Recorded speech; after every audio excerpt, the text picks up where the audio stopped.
Hi everyone, it's Justin here, Voices for Voices. Thank you so much for joining us on this episode and our over 400 episodes that you have wanted us to do. If we didn't have an audience, we would not be doing this. So thank you for tuning in, listening, watching. Over 100 countries, 1,000 cities worldwide. Uh, Help us make it 200 countries and 2,000 cities. We have that big goal of still wanting to help 3 billion people over the course of my lifetime and beyond. And because of you, we've reached so many people already, and I know we can do it with your help. We are excited to bring this particular episode to you with our guest, Dr. Lyons. I'm just going to go over a little bit of her background, and then we're going to get into our conversation. So, Dr. Lyons, she works with parents whose children have autism, and she is a Yale University trained scientist, medical strategist, and autism parent. She's also the author of Autism and Functional Medicine Doctors. The Right Doctor Makes a Difference, which you can find on Amazon.com. Dr. Lyons, thank you so much for joining us today. Oh, thank you for having me. I'm excited to be here and to talk with you. Absolutely. Uh, for those that don't know about autism, so there's the AUTISM, which is what a lot of people are familiar with. But for you, you have the AWEtism. Can you talk just a little bit about that and why you decided with the work that you are doing to almost like awesome autism as opposed to just autism. Sure. My daughter was diagnosed with autism, and that's how I got involved in all of this. Before before having my daughter, I worked in the pharmaceutical industry, first as a researcher and then more on the business side. So I had a lot of experience in the pharmaceutical industry and the healthcare space. And then when my daughter was diagnosed with autism, I asked, okay, now what do we do?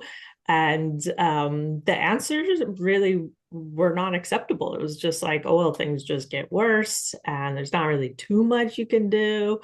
And that just, as a mom, that was not satisfying. And as a researcher, as someone who worked in the healthcare industry, I was like, that's like, says who? Like, where's the gold standard approaches? Where's all the different clinical trials? And who's the thought leaders? And what are the doctors that are doing the research? And that's really what I got into. So I stopped work and I really was able to focus on my daughter and really understanding what is autism. And as she got better and better, then I was able to understand just how her body was really failing her in so many ways. Like we hear about autism, how, there's constipation and there's diarrhea and, there might be migraines and there can be problems with sleep. Like 80% of people with autism have sleep problems at some point, right? So there are all these challenges with the body, but yet she was so determined she would get up and still go to school and pretty much fail at everything she did, right? Right. And get up and go to school the next day and still fail at so many things. And as she got healthier and as she got more control of her body, I could see just her character, her determination. And that's really when the word autism became AWE autism that way for me, because it was just like, whoa, I'm in such awe of who she is as a person that I need to think about autism very differently. And so then as I started educating others, That's really the perspective that I have, where it's not trying to quote unquote fix someone, like fix their character, fix who they are. However, when there are different barriers that someone is experiencing, like headaches, potty training, right? Like there's so many things with the body that are not working the way that person probably likes, then that's really where it's important to understand the science, understand what can be done, and how to do things very logically and compassionately as well. Right. I like the fact that your determination of not being satisfied with answers that you were given, just kind of the status quo of, well, here's this is just the way it is. I think that's awesome for our viewers and listeners to understand that they don't have to just, I don't want to say like follow the sheep, but go, follow the herd and follow, well, this is what I was told, and this is the only way it can be, and that it's okay to kind of challenge that at times, uh, because it's so important to give our children the best opportunity to not just survive, but to be able to thrive as well.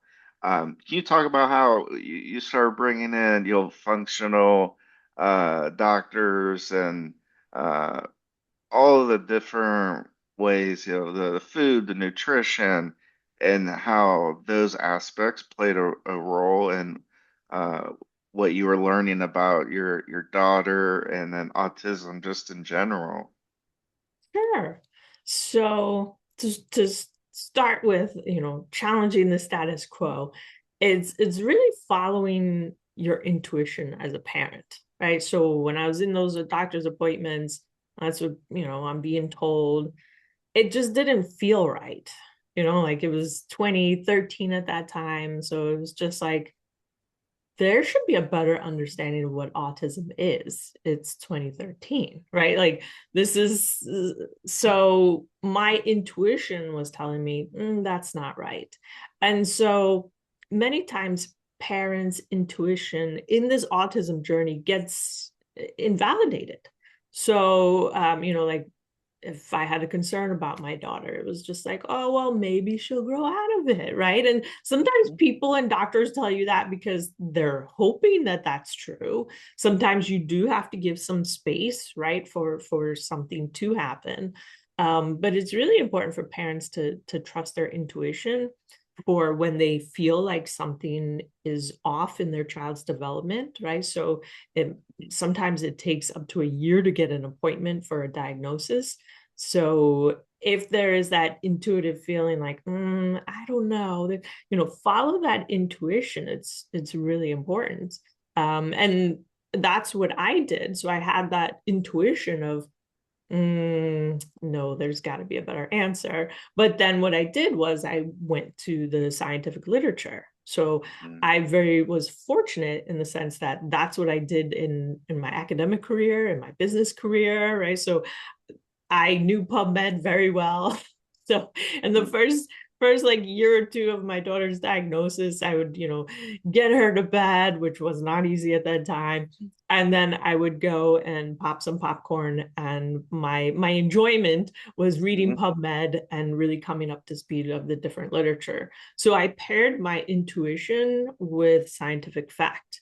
So it's not as if I just relied wholly on my intuition. It was just my intuition was telling me you need better information. So then it was like, okay, where do I get that better information? And for me, it's very easy to go to PubMed. I still had academic credentials, so I could read the different articles. Many of those articles, you might have to pay $50 an article. So it's not necessarily always accessible. But as I started reading more, then that's where I started learning about functional medicine. I started learning about, what is all the research that's been done on gluten-free and autism and all different diets, right? There's actually 8 diets that are commonly used with kids with autism to address different symptoms, right? So I wanted to understand all 8 of those diets so I understood, okay, what makes the most sense for my daughter, right? Just because a diet worked for one person doesn't mean it's going to work for her. With autism, the spectrum is so large that you can't just repetitively do the same thing for each child. And that is where things can get complex, is you really have to individualize things. So for me, I wanted to learn as much as possible, and that was going to published scientific articles and then creating a strategy and an action plan from there. Wow. And you've been recognized by a lot of say organizations, HuffPost, uh, Cornell University, Whole Foods, the list goes on. When did those relationships or those organizations start to realize what you're doing, how important it is, and how they could help play a role and help blasting kind of the information and the research and the published articles and all the different pieces that you were bringing together. Yeah, so part of it is just a combination of interactions. Other part is I'm pretty determined. So it's funny.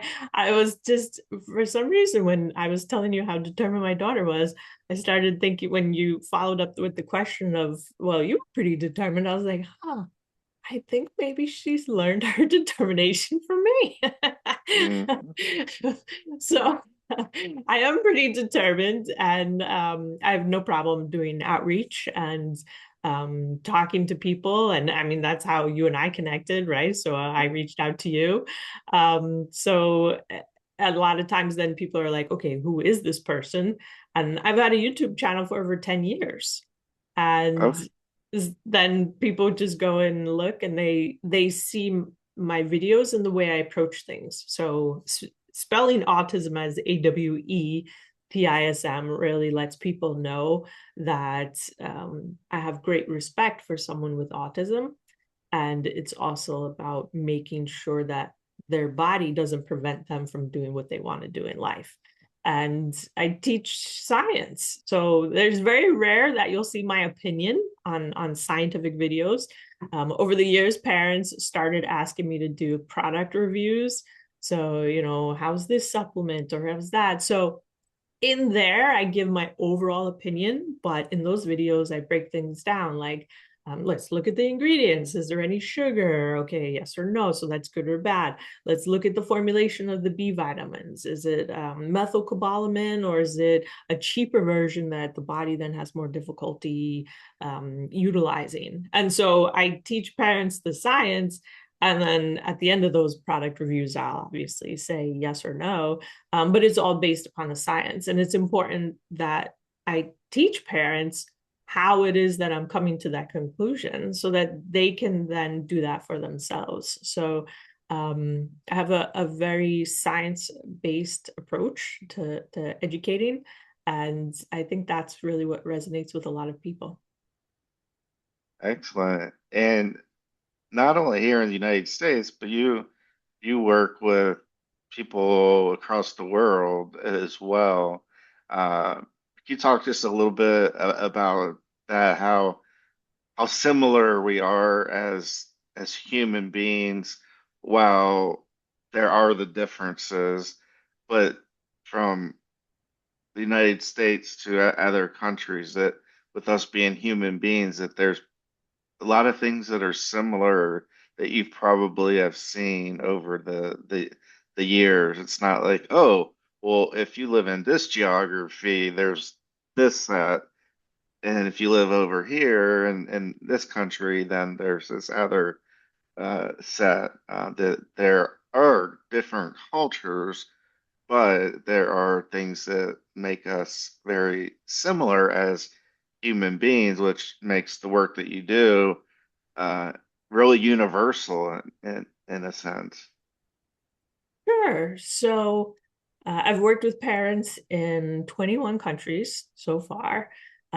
So that's people have different diets, different food sources, different farming practices, different chemicals, different air, so there's so much differences that can occur from country to country. But in health, it's the body the body doesn't lie, right? So it's important to have that viewpoint of what is it that the body needs. Like vitamin D is very basic. So for some kids that live in warm climates, same in the United States, right? People who live down more in Florida don't have too much of a concern about vitamin D, especially during summer and even during winter. Whereas maybe in Michigan, right? Vitamin D in December and January is much more a concern. But it's important for the parents to know that vitamin D is an issue and then to, stay on top of it.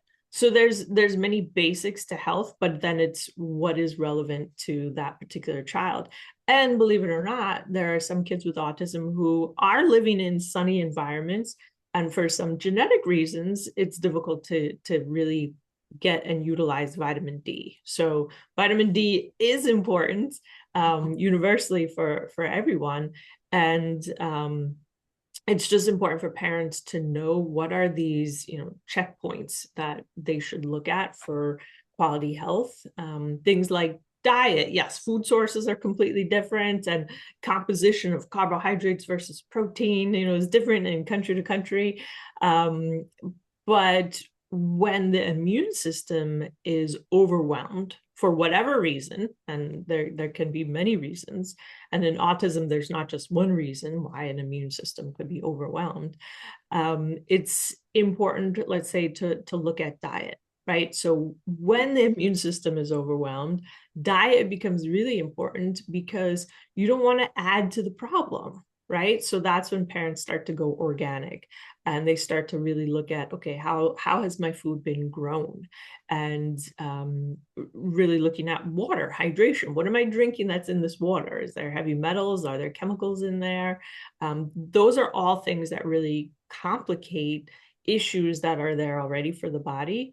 And so an analysis of that all has to be done, because there are problems like that all throughout the world. So I haven't found anything that is, oh, this only happens in the US, right? I have not found anything like that whatsoever so far.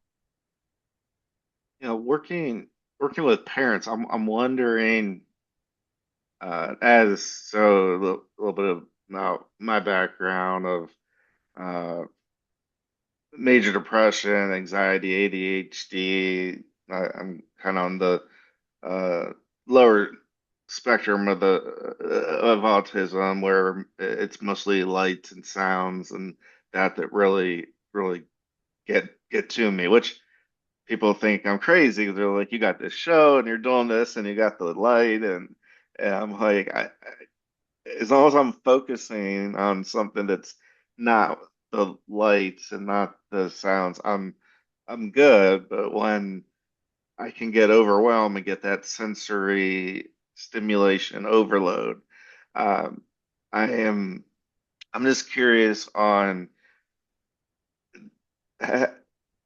was it always the way I'm trying to think of how to say so stigma with mental health, mental illness, and that stigma around autism, has that has that been a factor that, like, did you ever have like a hurdle to get over to kind of just like get that conversation started uh with individuals that may be like, oh well, there's nothing I can do to help. uh I guess I don't know. You can explain it better than me, but I'm just wondering from a stigma. What has there been a stigma around the work that you've done? that you have to do like extra selling or an extra pitch to parents to validate, who you are, the work you've done, and the backing and the like. So I think to talk about stigma in the US, like 10 years ago or so, and more, when my daughter was diagnosed, the occurrence of autism was much less back then. So there was kind of a novelty to my daughter having autism. Whereas in the past 10 years, autism is really front and center for many parents, for many schools. So I would say in the US, the stigma of having autism has gotten less. There's certainly still challenges, especially in school setting, getting accommodations, feeling okay to ask for accommodations. Sometimes with people who are more on the lower support needs, like daily living support needs, they might be hesitant to ask for, extra time for quiet in their school schedule, things along those lines. But it's definitely important to learn how to advocate for yourself.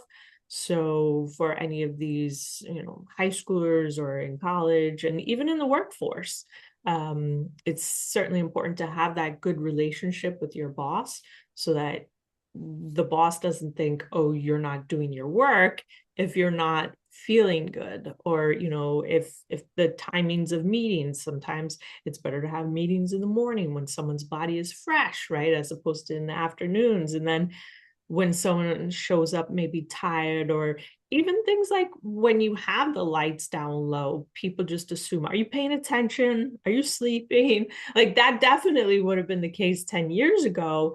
But for now, you can have that private conversation with your boss and say, listen, I sometimes get really overwhelmed by the end of the day. So if I have my lights down low, it's not that I'm not paying attention. It's actually I have the lights down low so I can pay attention. And you can then always even ask, is there anything you want me to do so that you feel I'm paying attention, right? So like this is where you get partnership. And you talk back and forth with a boss or a teacher, or what the situation is.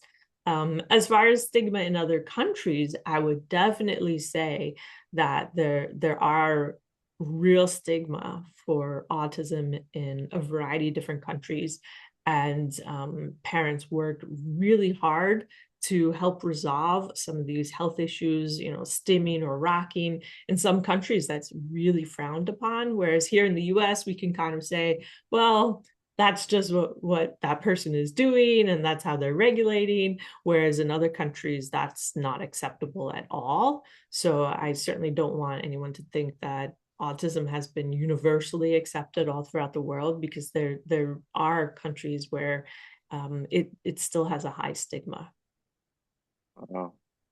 Uh, one thing, as I was doing research for our show, it's coming across on your website.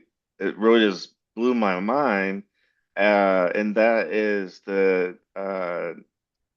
37% of children lose their autism diagnosis.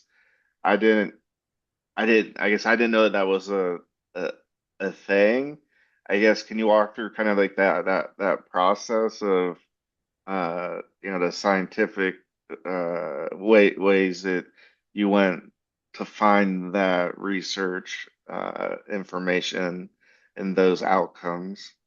Sure. So that's one of the pieces of information that particular research publication wasn't available when my daughter was diagnosed.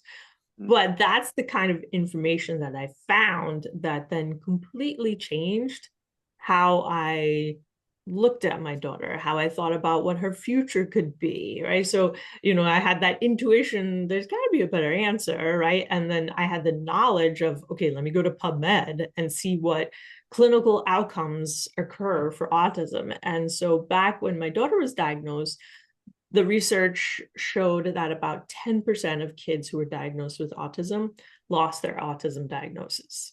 And that for me, I thought, okay, nobody's telling me this part. This is important information. 10%, Yeah. yeah, it's small, but I got to take a shot, right? So like this is where quality information makes a difference. And so then over the decades, there were always, one or two publications that showed an autism diagnosis wasn't permanent. It was a small amount.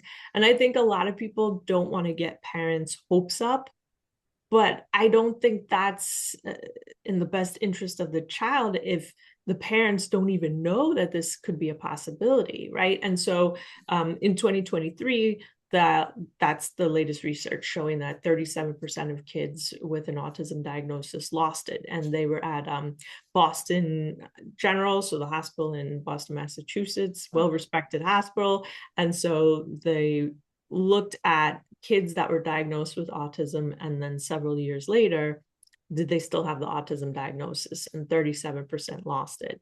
And they didn't really quantify exactly what each parent did. So mm, like, vitamin D status, like really basic elemental health. I would love if they, got into those details.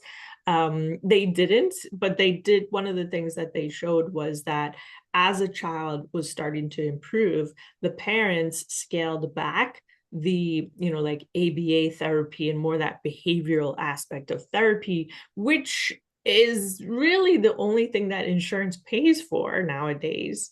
So it was really contrary to what I was expecting that moved the needle, right? Because if that's what insurance pays for, that's what should be the best, right? And it's not. So mhm. as children are getting better, then they scale back on those types of therapies. But it's important for parents to know that this is a possibility and then to start saying, okay, who has that knowledge and how can that potentially apply for my child, right? 37%. Now you definitely got to take a shot at that, right? Oh yeah. Um, I'm very curious in, do autism diagnoses only happen when a person is younger?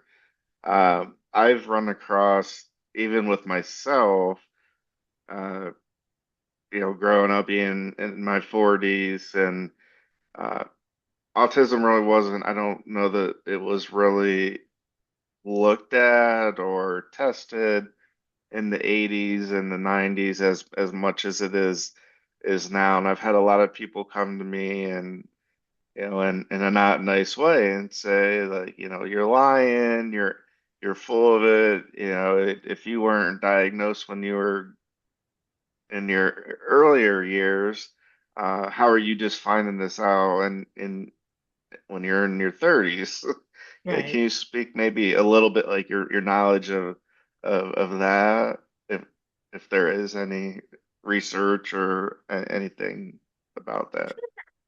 So, just to say, it can be possible to not have been diagnosed as a young child with autism and to be diagnosed later in life. That is happening more and more now. Many times, when a child is diagnosed with autism, parents start looking at themselves, and sometimes that is, the motivation and the change that is needed for a parent to say, maybe I should explore a diagnosis. It's not a linear relationship, so I certainly don't want anyone to think that Mhm. if they have a child with autism, then they have to be autistic themselves. That's not the case, but it just gets parents to reflect upon themselves a bit more. So it's totally possible to be diagnosed later in life. Back in the 80s, there wasn't persistent, consistent screening for autism, right? Because the numbers were so rare. Whereas now kids are routinely being screened for that. So in the well child visits, that is something that a pediatrician is looking for so that it can be flagged. An autism diagnosis can be made as early as 18 months. So No. um, quite young. I will say there's a new piece of research that was just published last year that looked at the genetics of someone who was diagnosed with autism when they were a child and someone that's diagnosed with autism later in life. And the genetics are different. And so, No. yes, this is what really complicates this situation is the one word autism that is used to apply in so many different situations, right? So someone with autism can be fully verbal. They might have difficulties with, relationships and speaking, having that kind of back and forth conversation, maybe some stimming, but they're still able to hold a job or something like that. Whereas on the other end of the spectrum, profound autism is when someone needs 24/7 care. They can't feed themselves, they can't cook for themselves, they can't walk across the street or drive. So we have this one word that is really trying to describe very different people and different symptoms and experiences. So for someone to say that just because you were diagnosed in your 30s, it's not truly autism, that's not correct for them to say. It's not factual. And autism really does impact people differently. So you can certainly have an intense, sensory component to it, but yet still be verbal. That's certainly a possibility in autism. Great. Thank you so much for that. Can you talk as we're winding down our time together today on this episode? Can you talk about the published book, Autism and Functional Medicine Doctors, the right doctor makes a difference. What made you want to be an author and want to put information out to literally the world? Because anybody can purchase just about no matter what country they're in. Can you maybe just talk a little bit about that and then follow up with any more of your branding that you want to share with our viewers and listeners? Sure. So I started working with parents one-on-one many years ago. And when doing, they're all across the United States and then it's spread to all across the world. And of course, one of the top questions I get is, okay, who's a good doctor? Who should I work with? Right. And I went through that same process for my daughter, and I'm a very thorough person. I think you can probably tell that about me already. So nothing is like slipshod. We don't do anything, halfway. We either do it very well or we don't commit and do it. So I wanted to understand doctors and autism so I could get my daughter the best care. And then when I worked with clients, I had the same approach. So I knew across the United States, all right, who are the good doctors? So regardless of where my client was, we could start to assemble a really good healthcare team. And then the wait list grew to work with me. It grew more and more. And I wanted to make sure that parents could still find the really good doctors. And so that's what made me write the Lyons report in 2020. So that was when that book was first published. And then in 2026, we are releasing an updated version. And Awesome. back in 2020, there was about only 70 doctors. And so functional medicine has evolved and more doctors are involved in the field, although some of the really good ones are retiring or have retired already. So in 2026, the new book will be published, and I can come back. We can talk about Yeah. doctors and healthcare more. But that's why I wrote the book, so that a parent could spend a small amount of money to really get good information about who it is that they should be working with, because I really want to make everything much easier and accessible for parents going through the same thing that I went through. Wow. Uh, Thank you for that. I'm glad you're doing an update here this year, and we'll definitely have you back to talk and explore uh, that that piece of work that you're doing. And I think it's great that you didn't, and you're not just stopping. Like, I did this thing, and now I'm stopping. Like you said, like you're going either go all out or you Yep. just don't. And I'm kind of the same way where it's like I can't do something halfway. Like if I'm going to get started, I have to finish it, Yep. and sometimes that leads to some burnout and things. Uh, but that's great. Um, any other ways people can learn about the work that you do, your website, and you have a YouTube channel, how people can find you and subscribe and all those great things? Yep. So I'll definitely send you all the links. So Okay. you can do that. They can first check me out at YouTube. I've had that channel over 10 years. So there's lots of science if parents want to learn about that. They could come check out navigatingautism.com. That is the company that I have that really helps parents navigate through this whole process. We have a platform that is flexible spending approved. So we really try and educate the parent so they can make the best decisions for their child. And then, yeah, you can find me on a variety of different social medias. Excellent. Well, Dr. Lyons, thank you so much for taking time out of your day, spend with us and impart knowledge on the work, the so important work that you have and continue to do. And we look forward to maintaining a kind of a relationship, be able to follow how things are going and at certain milestones. We do definitely want to have you back and share because it's so important the work that you're doing uh, and there may be others that are doing work like yours, but the work that you're doing is so important and attacking it from so many different angles, from the nutrition to the sleep, the whole gamut. And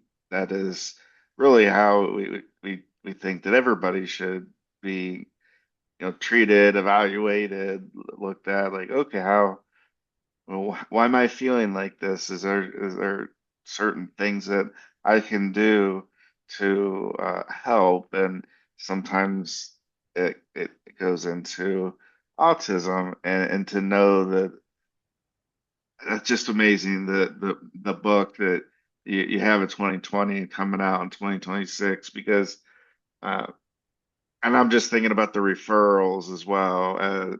It's sometimes taking up to a year to or more to get on the list, and some people just lose faith and like, well, I'm gonna have to wait a year to see a doctor, and are they going to actually help in the best way?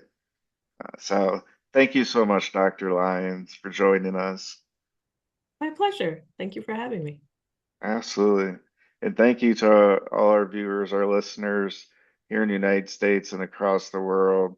We're grateful to have you with us. And until next time, this is Justin Allen Hayes, and we had Dr. Lyons on our show today. And give a big thank you to her for spending time with us. And we hope you not only have a great day, but we hope that you celebrate all the voices that we have, whether that's through art or through music or speaking or playing an instrument or a sport. And we like to say to be a voice for you or somebody in need. And we'll see you on the next show. We'll see you next time, everybody. Bye. Bye.